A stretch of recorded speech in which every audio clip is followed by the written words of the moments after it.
오늘 찾으실 말씀은 누가복음 16장 19절에서 31절까지 말씀이 되겠습니다. 조금 긴데요. 그래도 우리 한 목소리로 함께 봉독해 올리도록 하겠습니다.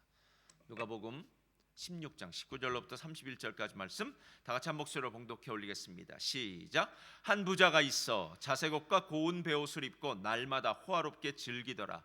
그런데 나사로라 이름하는 한 거지가 헌데투성이로 그의 대문 앞에 버려진 채 그 부자의 상에서 떨어진 것으로 배불리려 하매 심지어 개들이 와서 그 헌데를 핥더라. 이에 그 거지가 죽어 천사들에게 받들려 아브라함의 품에 들어가고 부자도 죽어 장사되매 그가 음부에서 고통 중에 눈을 들어 멀리 아브라함과 그의 품에 있는 나사로를 보고 불러 이르되 아버지 아브라함이여 나를 긍휼히 여기사 나사로를 보내어 그 손가락 끝에 물을 찍어 내 혀를 서늘하게 하소서. 내가 이 불꽃 가운데서 괴로워하나이다. 아브라함이 이르되 예 너는 살았을 때 좋은 것을 받았고 나사로는 고난을 받았으니 이것을 기억하라. 이제 그는 여기서 위로를 받고 너는 괴로움을 받느니라. 그뿐 아니라 너희와 우리 사이에 큰 구렁텅이가 놓여 있어 여기서 너희에게 건너가고자 하되 갈 수 없고 거기서 우리에게 건너올 수도 없게 하였느니라. 이르되 그러면 아버지여 구하오니 나사로를 내 아버지의 집에 보내소서. 내 형제 다섯이 있으니 그들에게 증언하게 하여 그들로 이 고통받는 곳에 오지 않게 하소서. 아브라함이 이르되 그들에게 모세와 선지자들이 있으니 그들에게 들을지니라. 이르되 그렇지 아니하니이다 아버지 아브라함이여 만일 죽은 자에게서 그들에게 가는 자가 있으면 회개하리이다. 이르되 모세와 선지자들에게 듣지 아니하면 비록 죽은 자 가운데서 살아난 자가 있을지라도 고난을 받지 아니하리라 하였다 하시니라. 아멘. 자, 오늘 말씀의 제목 우리 다 같이 읽겠습니다. 시작. 크리스찬 부자의 품격. 오늘 크리스찬 부자의 품격이라는 제목으로 함께 은혜를 나누기를 원합니다. 우리 옆에 분들과 인사 나눌까요? 이제 이 비대면 예배도 언제까지 얼만큼 갈지 모르지만 마지막이라고 생각하면서요 또 비대면 예배를 통해서 은혜 받으시길 바랍니다. 자, 주님의 이름으로 축복합니다. 주님의 이름으로 사랑합니다. 자, 우리 하나님 앞에 큰 소리로요 하나님 감사합니다. 아멘, 아멘. 하나님 감사합니다. 저는 여러분들과 함께 크리스찬 부자의 품격이라는 제목, 뭔가 좀 품격이 느껴지지 않습니까? 예전에 드라마 중에 신사의 품격이라는 드라마가 유명했던 적이 있었는데요. 그리스도인의 품격 그리고 그리스도인 중에 부자의 품격이 있을 것이다 라는 생각이 들어서요 함께 그 부분으로 나누는 귀한 시간이 되기를 바랍니다. 제가 예전에 어느 날 한 가톨릭 신자에게 전도를 했습니다. 그리고 그 사람에게 물었습니다.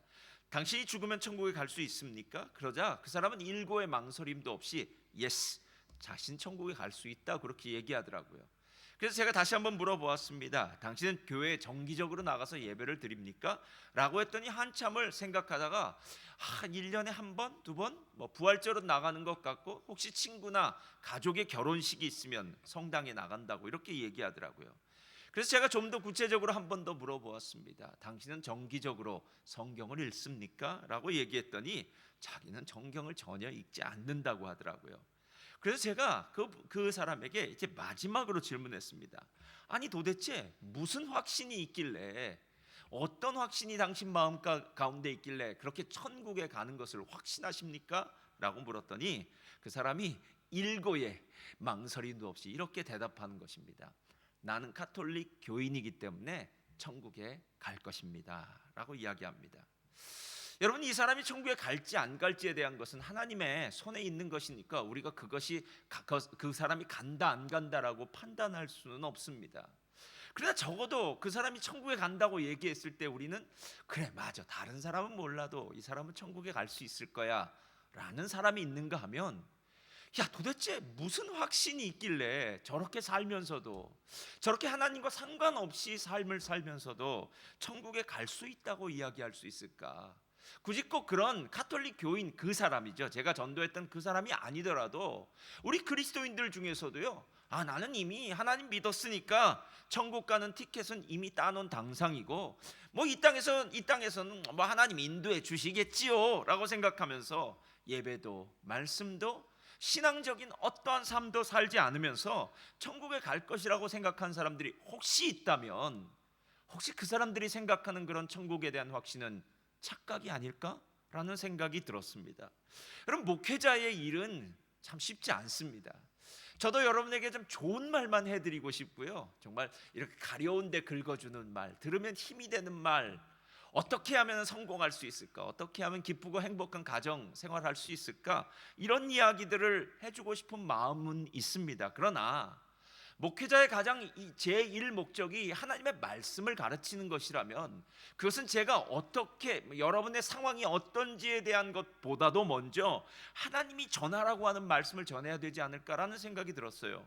디모데후서 3장 16절엔 바울이 디모데에게 이렇게 이야기합니다. 모든 성경은 하나님의 감동으로 된 것으로 교훈과 책망과 바르게 함과 의로 교육하기에 유익하니, 교훈과 책망과 바르게 함과 의로 교육한다는 것은 정말 쓴소리를 해야 될 때가 참 있다는 거고요.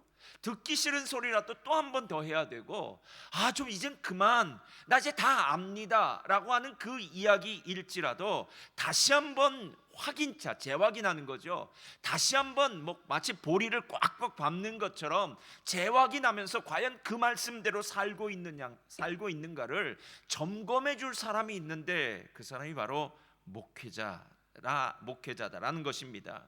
교회에 다닌다는 것만으로 내가 예수님을 믿는다, 나 그냥 예수님 믿습니다, 나 그리스도인입니다 라는 그런 명목상의 그리스도인이 구원받는 것이 아니라 진짜 믿음을 가진 사람, 할렐루야, 진짜 하나님을 믿는 사람, 하나님과 진짜 친밀한 교제, 인격적인 관계가 있는 사람이 구원받는 것 아니겠느냐라는 거예요. 그리고 나서 보니까 오늘 우리가 잘 아는 이 부자와 거지 나사로의 이야기에 등장하는 이 부자야말로 정말로 부자의 품격, 그리스도인의 품격, 이 두 가지가 합쳐져서 크리스찬 부자의 품격을 갖고 있었을까라는 질문을 하게 되었습니다. 여러분, 이 사람은 크리스찬 부자의 품격을 갖고 있지 못했습니다. 그렇기 때문에 이 사람은 이 땅에서는 성공한 사람 같고, 이 땅에서는 다른 사람들에게 부러움을 받는 삶을 사는 것 같았지만, 그 사람의 인생의 마지막에, 또 이 땅의 인생이 맞춰지고 난 다음에 영원한 인생의 시작부터 그의 인생은 고통받고 정말 불구덩이 속에서 고통을 당하는 그런 삶을 살 수밖에 없다라는 거예요. 가끔 어떤 분이 이렇게 얘기하더라고요. 우스갯소리라고 믿고 들었습니다. 목사님, 저는 살았을 때는 부자처럼 살다가 죽고 나면 나사렛처럼 되기를 원합니다. 여러분, 그런 일은 없습니다. 갈라디아서 6장에 분명히 말합니다. 하나님은 만월이 여김을 받지 아니하시나니 사람이 심은 대로 거두리라.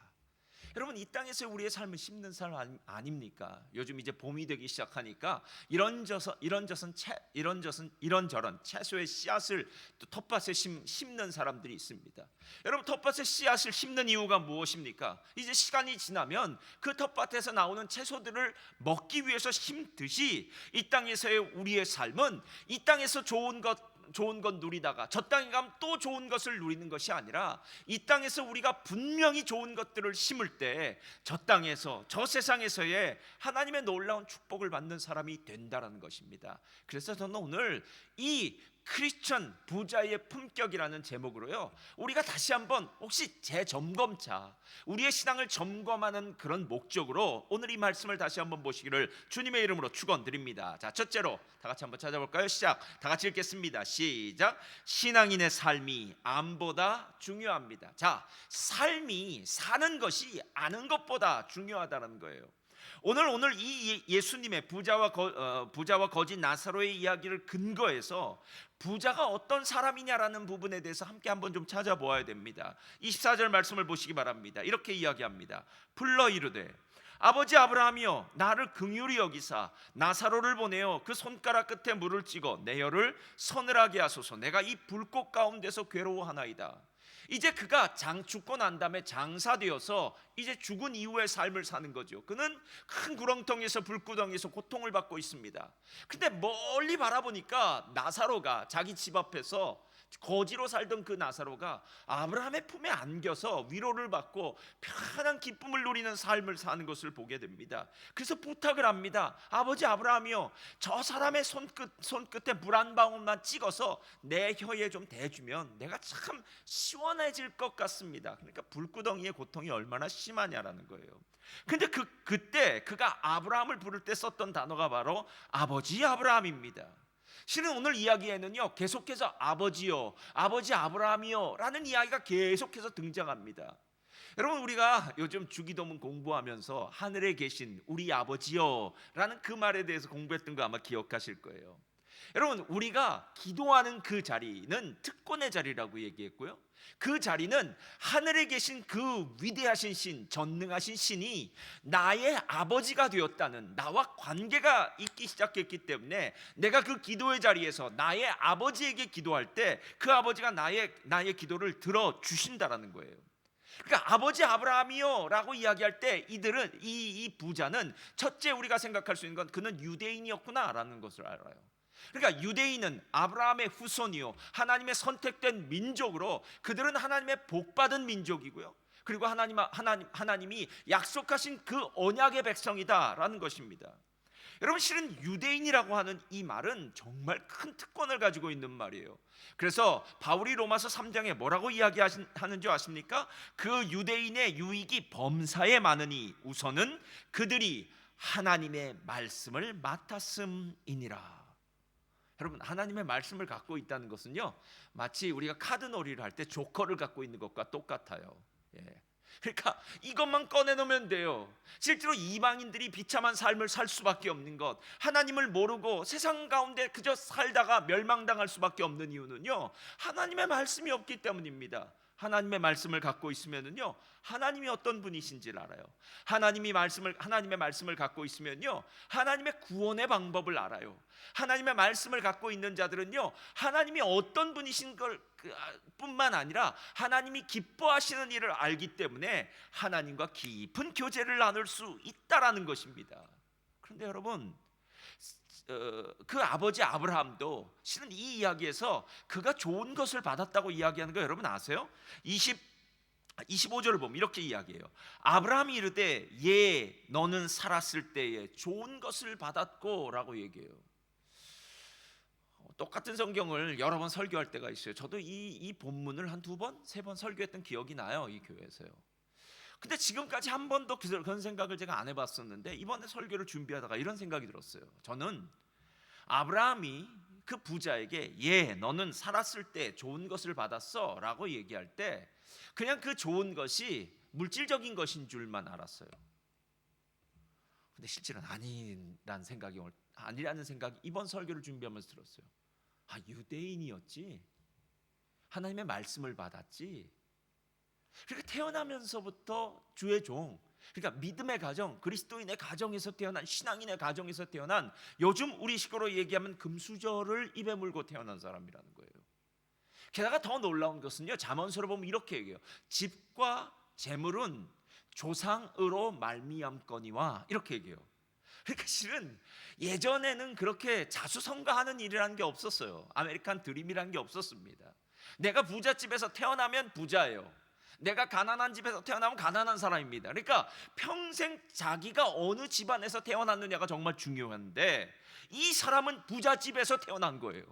여러분, 나는 부잣집에 태어나고 싶습니다 해서 부잣집에 태어난 사람은 없습니다.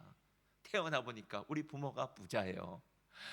여러분, 정말 이건 하나님이 우리들에게 주신 것인데 신앙의 유산도 받았지요, 물질적인 부도 받았지요, 모든 것을 다 받은 사람이라는 거예요. 다 받은 사람. 그렇다면 우리가 이 사람을 향해서 기대하는 것이 무엇입니까? 아니, 이렇게 다 받았다면 그 사람의 신앙 품격, 신앙인의 품격, 품격을 영어로 하면 dignity라고 번역하더라고요. dignity. 그러니까 그 사람이 그럴 만큼의 사람인 걸 보여줘야 될 거 아닙니까?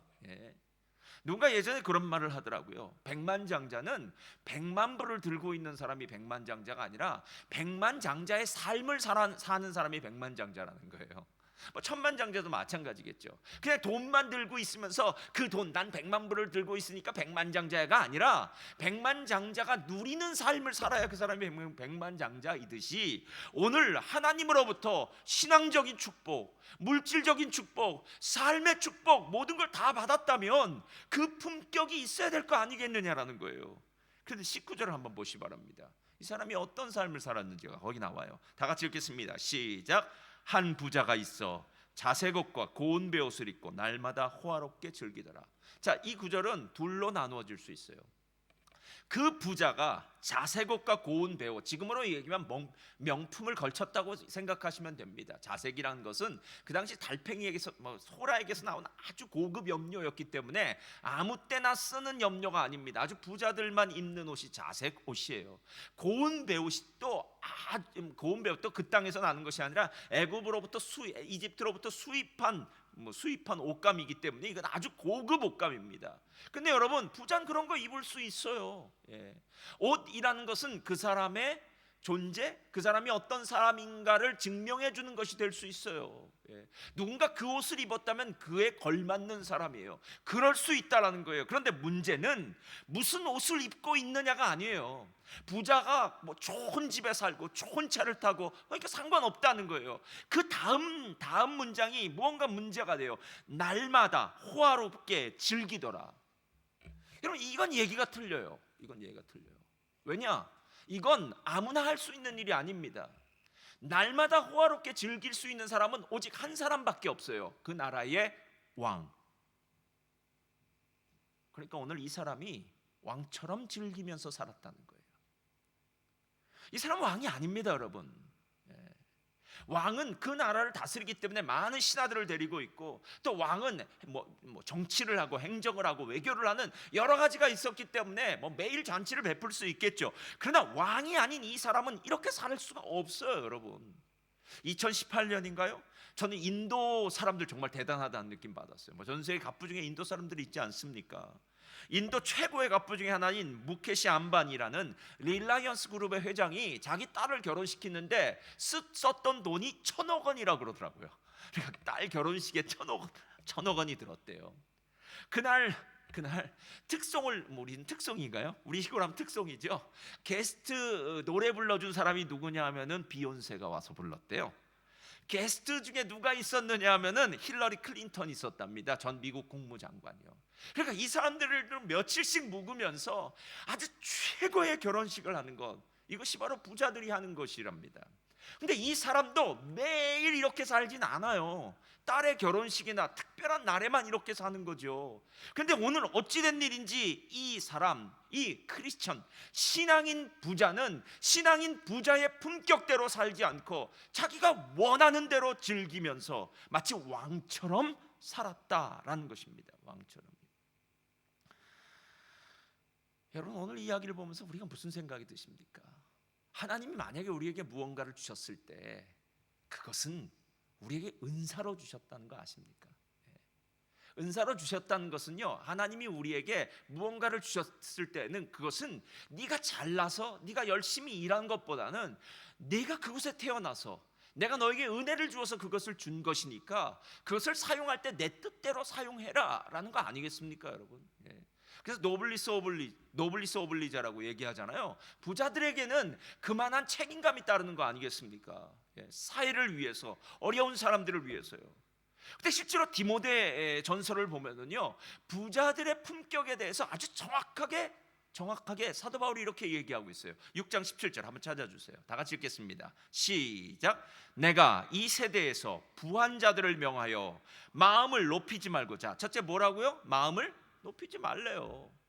여러분, 사람이 주머니에 돈이 있으면 어깨가 좀 올라가요. 특별히 남자들은 더해요. 지갑에 돈이 빵빵하게 있으면 올라가요. 제가 어디를 가보니까요, 여기 있는 사람이더라, 베트남 사람인데 이 나라 사람들은 되게 지갑에 카드를 갖고 다니잖아요. 근데 그 베트남 사람은 지갑에 50불짜리 100불짜리 이만큼 갖고 있더라고요. 근데 그 지갑을 딱 여는 순간 그 사람의 어깨가 탁 올라가더라고요. 여러분, 돈이 많으면 마음이 올라가잖아요. 두려운 게 뭐가 있겠습니까? 돈이면 거의 다 해결할 수 있는데요. 마음을 높이지 말라고 이야기합니다. 그 다음 시작. 정함이 없는 재물에 소망을 두지 말라라는 거예요. 그 다음 시작. 오직 우리에게 모든 것을 후히 주사 누리게 하시는 하나님께 두며 선을 행하고 선한 사업을 많이 하고 나누어 주기를 좋아하며 너그러운 자가 되게 하라. 이것이 장래 자기를 위하여 좋은 터를 쌓아 참된 생명을 취하는 것이니라. 여기서 두 가지가 무엇입니까? 하나님이 내게 주신 그것에 마음 뺏기지 말고 그것을 주신 하나님 생각하라는 거예요, 여러분. 그거 아닙니까? 우리는 하나님이 주신 것에 마음을 뺏깁니다. 그래서 그것이 기분 좋은 거예요. 이거 어떻게 사용하지? 이거 어떻게 쓰지? 라고 생각하면서 있는 것만 생각하고 있다고요. 정작 하나님이 왜 그것을 주셨는지, 그리고 그것을 주시고 난 다음에 나에게 어떤 삶을 요구하는지에 대해서는 별로 듣질 않아요.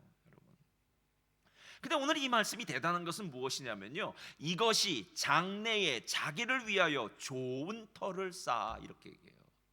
그러니까 이 땅에서 우리가 받은 것을 이 땅에서 아무리 우리가 누리려고 해도 우린 영원히 누릴 수가 없다는 거 아닙니까? 예. 그리고 이 땅이 전부가 아니라 오는 그 세상, 우리가 가야 될 하나님의 나라가 있다면 하나님의 나라를 염두에 두고 살아야 되지 않겠냐는 거예요. 근데 그 염두에 두는 것이 무엇이냐면 선을 행하고 선한 사업을 많이 하고 나누어 주기를 좋아하고 너그러운 자가 되게 하라. 여러분, 내가 누구보다 더 많이 갖고 있다고 생각하십니까? 그렇다면 마음을 높이지 마시고 그 갖고 있는 것을 없는 자들과 나누시기를 주님의 이름으로 축원드립니다. 이것이 성경적 부자의 품격이에요.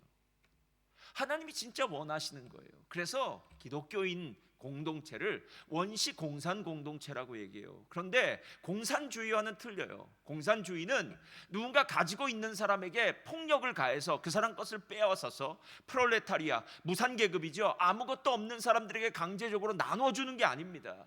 기독교는 있는 사람들이 하나님의 은혜에 감사감격해서 스스로 가난한 자들, 어려운 자들, 힘든 자들에게 나누어 줄 때 그때 진짜 하나님의 나라가 이 땅에 이루어지는 역사가 시작되었다는 거예요. 여러분, 오늘 부자는 부자의 품격을 지키지 못했어요. 근데 이제 거기서 오늘 이야기가 끝난 것이 아니라 이야기는 조금 더 이어져요. 둘째로 펴주세요.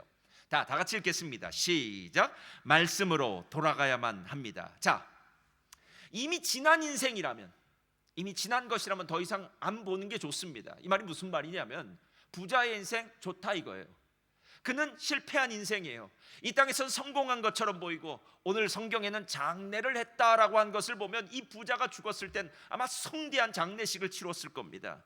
근데 문제는 아무리 성대한 장례식을 치렀다고 해도 이 부자의 인생은 이제 끝입니다. 그는 영원히 그런 불구덩이에서 고통받습니다. 근데 그 부자가 아브라함을 향해서 이렇게 얘기합니다. 아버지 아브라함이요, 나는 잘못해서, 나는 정말 부자의 품격, 크리스천 부자의 품격을 갖추지 못해서 하나님의 말씀대로 살지 못해서 여기 온 거 좋습니다.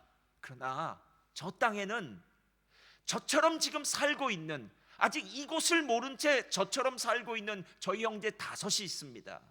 아버지 아브라함이요, 나사로를 다시 살려서 그곳에 보내주셔서 나사로가 여기 이런 곳이 있다라고 얘기해 준다면 내 사랑하는 형제들이 그 말을 듣고 회개하리이다 라고 얘기해요. 회개는 길을 바꾼다는 얘기예요. 그러니까 나는 내 인생에도 그런 일만 있었다면 나도 인생을 바꿨을 텐데 내 인생에는 그걸 알려주는 사람이 없었기 때문에 내 인생의 방향을 못 바꿨다는 거예요. 그러니까 나사로가 가서 얘기해 준다면 분명히 바꿀 것입니다 라고 얘기해요. 저는 이런 경우 많이 봤어요. 무슨 뜻이냐면 이래요. 뭐 드라마에도 나오고 뭐 우리 주변에도 그렇게 많아요. 야, 자녀들에게 부모님이 얘기하는 거죠. 야, 난 정말 힘든 삶을 살았어. 너 교육시키느라고 내가 얼마나 힘들었는지 몰라. 그렇지 않습니까? 우리 한국 부모님들 자녀들 교육시키기 위해서 얼마나 사교육비, 얼마나 많은 돈이 들어갑니까? 정말 허리띠를 졸라매고 자녀를 위해서 많은 것들을 투자합니다. 내가 이렇게 진짜 힘들게 수고한 것은 무엇인 줄 알아? 나는 이렇게 못 살았지만 그래도 너는 잘 살았으면 좋겠어. 너는 이 나라에서 잘 정착해서 언어적인 문제, 문화적인 문제, 삶의 문제, 모든 문제 없으니까 너는 좀 잘 살았으면 좋겠어. 내가 이민 온 건 너 때문에 온 거야 라는 이야기 정말 많이 들었어요. 정말 많이 들었어요. 근데 여러분, 오늘 이 부자가 자기 형제들을 생각하면서 했던 이 말에 대해서 아브라함이 얼마나 매몰차게 얘기하나 하는 것이 제가 생각이 났어요. 아브라함의 오늘 이야기의 끝은 이렇게 끝나요. 31절 한번 다 같이 읽겠습니다. 시작. 이르되 모세와 선지자들에게 듣지 아니하면 비록 죽은 자 가운데서 살아난 자가 있을지라도 권함을 받지 아니하리라 하셨다 하시니라. 이 말이 무슨 말입니까? 집에 성경 있지? 부잣집엔 성경이 있었겠죠. 가난한 사람들은 당시에 성경이 없었을 겁니다. 예. 당시에는 성경 한 권 갖는 것이 거의 집 한 채 갖는 거라고 그러더라고요. 하여튼 성경을 갖는다는 건 정말 힘들어요. 그래서 부잣집엔 분명히 있었을 거예요. 어떤 형태로든요. 두루마리가 있었을 겁니다. 집에 성경 있지? 모세 율법서와 선지서들과 다시 다른 책들이 있지? 구약 성경 갖고 있지? 그거 보면 돼라고 얘기하는 거예요. 여러분 얼마나 단순합니까? 그거 보면 돼라는 거예요. 그 말씀 보고 깨닫지 못하는 사람은 무시무시한 기적, 죽은 사람이 다시 살아나는 기적, 그 사람이 와서 말한다고 해도 듣지 않아 라고 이렇게 얘기하는 거예요. 여러분 요즘 우리가 읽고 있는 그 출애굽기를 보면은요, 이게 진짜라는 사실을 알게 돼요. 이스라엘 백성들은 10가지 재앙을 눈앞에서 목도한 사람들입니다. 그들은 10번째 재앙인 죽음의 사자가 애굽의 모든 장자, 가축까지도 다 죽이는 것을 실제로 본 사람들이에요. 그들은 홍해가 갈라지는 것을 본 사람이고요. 홍해에 애굽의 마병이, 그리고 애굽의 마차가, 수레가 수장되는 것을 직접 눈으로 목격한 사람이에요. 그 사람들은 만나를 먹은 사람들이고요. 그 사람들은 반석에서 물이 나오는 그 물을 마신 사람입니다. 그러나 그 모든 것이 무슨 소용이 있습니까? 그들은 하나님을 배반하고 원망하고 불평하다가 결국 그 1세대, 그 모든 광야 세대는요, 1세대는 광야에서 멸망받았어요. 여러분 우리 가끔 이렇게 얘기해요. 내 인생 가운데도 기적이 한 번 있으면, 하나님이 이것만 해주신다면, 하나님이 이걸 고쳐주신다면, 이렇게 많이 얘기하지 않습니까? 여러분 저는 누군가 진짜 그렇게 기도하고 응답받은 거 본 적 있어요. 근데 그 다음에 뭐라고 얘기한 줄 아세요? 한 번은 우연일 수도 있겠죠, 이렇게 얘기해요. 야, 사람이 그렇게 정말 무섭더라고요.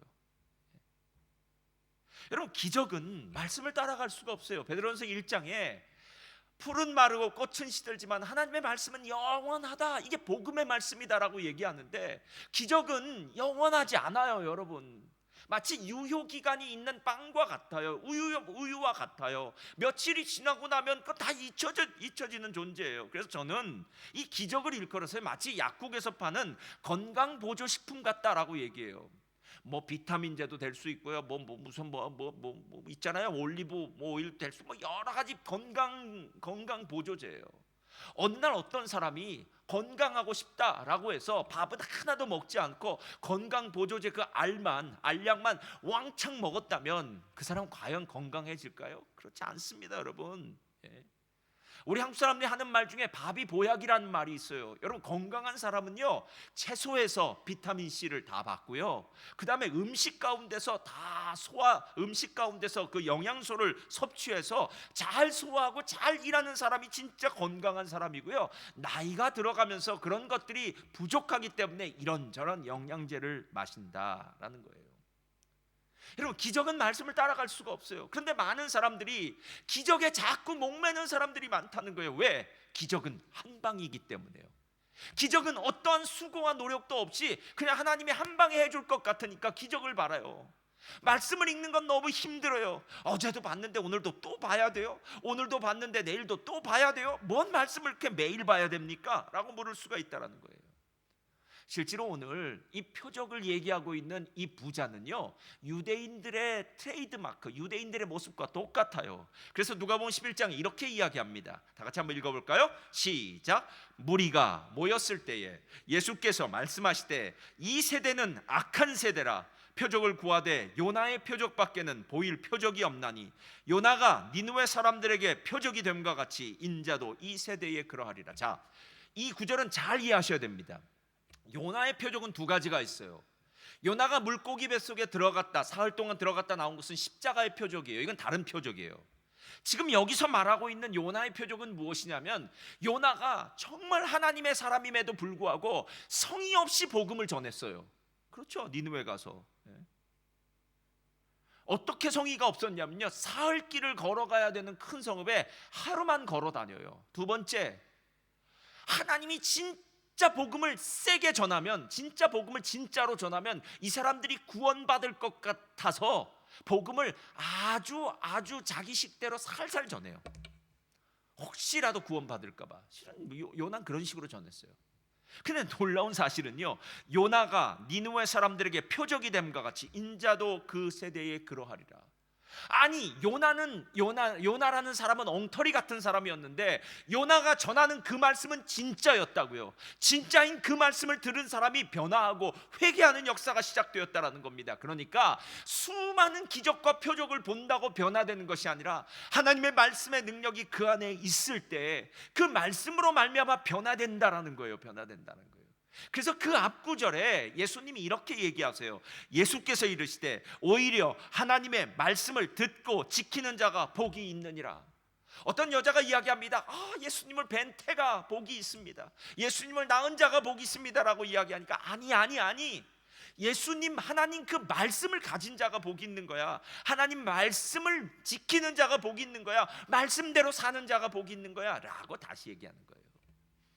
그레이스 처치의 존 메가더 목사님은요, 말씀이 주는 5가지의 유익을 이렇게 얘기합니다. 첫째로 진정한 자유를 준다. 자, 다 같이 시작. 진정한 자유를 준다. 진정한 자유를 준대요. 이게 말씀이래요.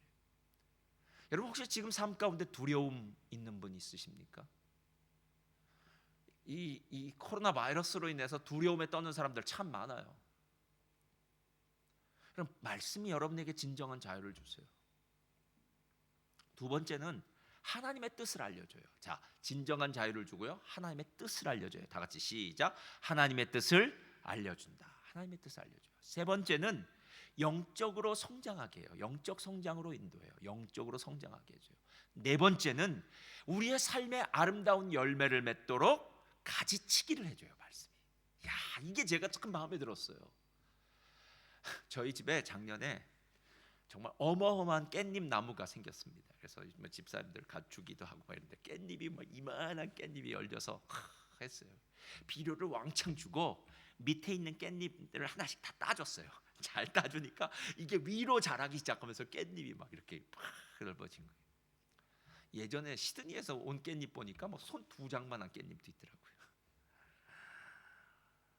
여러분, 진짜 열매를 잘 맺게 하기 위해서는 가지치기가 필요해요. 가지치기. 근데 말씀이 성령의 아름다운 열매, 삶의 아름다운 열매를 맺기 위해서 가지쳐 준대요. 5번째, 다 같이 읽겠습니다. 시작. 시험을 이기는 최고의 무기다. 야, 여러분, 우리가 시험을 얼마나 많이 당합니까? 어떨 땐 분노의 시험도 있고 세상의 유혹에 빠질 때도 있고 탐욕의 시험도 있고, 그런데 이 시험을 이길 수 있게 한다는 거예요. 이 나라에서도 자녀를 교육하기 위해서요, 자녀가 태어날 때부터 학교에 이미 먼저 가서 등록을 해야 된다고 그러더라고요. 태어나서 한 살, 2살 되면 벌써 앞에 미리 등록을 해놔야 나중에 이렇게 그 학교에서 이렇게 입학할 수 있다고 그러더라고요. 여러분, 우리 한국 부모님들의 가장 큰 특징이라고 한다면 자녀들의 교육을 위해서라면 맹모 삼천지교죠. 내가 무슨 짓을 해서도 우리 자녀는 최고의 교육, 최고의 환경에서 가장 좋은 교육을 받게 하겠다라고 생각하면서 그걸 못 해줬을 때 마음이 얼마나 이렇게 좀 힘들어하는지 몰라요. 근데 여러분, 세상에 있는 최고의 교육보다 더 중요한 교육이 있다는 거 아십니까? 말씀 교육이요. 이 말씀 교육은 교회에서밖에 안 돼요, 여러분. 그 교회가 조금 더 말씀을 잘 가르치는 교회가 될 수도 있고요, 조금 덜 가르치는 교회가 될 수 있어요. 그러나 적어도 교회의 특징은 말씀이 들려질 수 있는 유일한 곳이라는 거예요. 여러분, 그래서 어찌하든지 간에 어렸을 때부터 교회와 가까워야 됩니다. 교회를 떠나서는 안 돼요. 어찌하든지 간에 교회의 예배에 말씀이 들려지는 것을 사모하게 해야 됩니다. 여러분, 오늘 부자의 실수가 어디에 있습니까? 그 집안에선 말씀이 들리워지지 않은 것 아닙니까? 아마 물질이 많았기 때문에, 여러 가지 좋은 환경이 있었기 때문에 말씀대로 사는 것이 잊혀져 가서 그냥 인생에 자기가 원하는 대로 연락하며 살다가, 기쁨으로 살다가 결국 인생의 가장 실패를 경험하게 되어 있다는 것입니다. 저는 오늘 설교를 준비하면서 부자에 대한 연민이 생겼습니다. 여러분, 저는 크리스천 부자를 좋아합니다. 저는 우리 모든 성도님들이, 멜번 순복음교회에 있는 모든 성도님 다 부자가 됐으면 좋겠어요. 진짜 제 마음입니다. 가난한 사람 한 사람도 없었으면 좋겠어요. 전부 다 부자가 됐으면 좋겠어요. 그러나 부자가 됨과 동시에 진짜 크리스천 부자의 품격을 가진 사람이 됐으면 좋겠어요. 근데 그 크리스찬 부자의 품격이 있으려면 두 가지가 절대적으로 필요해요. 지금 이 세상이 전부가 아니라는 것. 예. 그리고 한 가지는 말씀이 있다는 것. 말씀을 따라 살아야 된다는 거예요. 제가 존경하는 토저 목사님이 경고의 말씀으로 이렇게 하셨습니다. 나는 현대 그리스도인들이 힘들이지 않고 더 깊은 영적 생활을 할 수 있는 쉽고 간단한 가르침이 있으면 좋겠다고 생각했다. 이건 저도 마찬가지예요. 우리 성도님들이 어찌하면 좀 쉽게 좀 배울 수 있을까? 근데 토저 목사님 이렇게 얘기해요. 그러나 그것은 헛된 바람이었다. 지름길은 없다. 이렇게 얘기했어요. 우리가 영적 경험을 거의 하지 못하는 이유는 하나님 나라의 복도에서, 그러니까 교실에 들어가지 않고요, 그 복도에서 가만히 서서 참된 가치를 배우지 않고 거기서 서성거리고 있다는 거예요. 마치 시장에서 노는 아이들처럼 시장에서 한가하게 잡담이나 하면서 복도를 뛰어다니기 때문에 정작 가장 중요한 그 수업의 자리에 들어가지 않고 말씀 앞에 서지 않고 말씀과 독대하지 않기 때문에 우리가 영적으로 깊은 사람, 영적으로 진짜 깊은 크리스천 부자의 품격을 갖지 못한다라는 거예요. 예. 후회는 아무리 빨라도 늦다는 말이 있습니다. 이 말은 우리가 무엇인가 대해서 후회한다면 그때는 이미 늦었습니다. 제가 지금 오늘 이 말을 하는 이유는요, 아직 우리들에게는 기회가 있기 때문입니다. 여러분, 이 세상이 전부가 아닙니다. 아무리 이 세상이 좋은 것처럼 보여도 내 인생이 요즘 너무 잘 나가서 우리 가족 모두 잘 나가고 돈도 잘 벌리고 정말 행복하고 기쁘다고 해도 이 세상은 여러분의 전부가 아닙니다. 여러분, 그렇게 기쁘고 좋을수록 여러분에게 그 모든 것을 허락하신 하나님을 한번 생각해 보시고요, 하나님께 감사하세요. 그러면 진짜 기도가 나오기 시작해요. 그리고 여러분이 주신 그 은사가 어렵고 힘든 가난한 이웃들을 위해서 아름답게 사용되어질 수가 있습니다. 매일 성경에 도착했습니다. 매일 성경인데요, 저는 세월이 흐르는 것을 두 가지로 느끼면서 살아요. 첫째는 새벽 예배 올 때마다 해가 길어지는 걸 보면서 이제 여름이 되었구나, 이제 뭐 겨울이 되었구나 하는 것을 알고요. 또 하나는 두 달에 한 번씩 받는 매일 성경을 통해서 이렇게 세월이 흘러가고 있구나.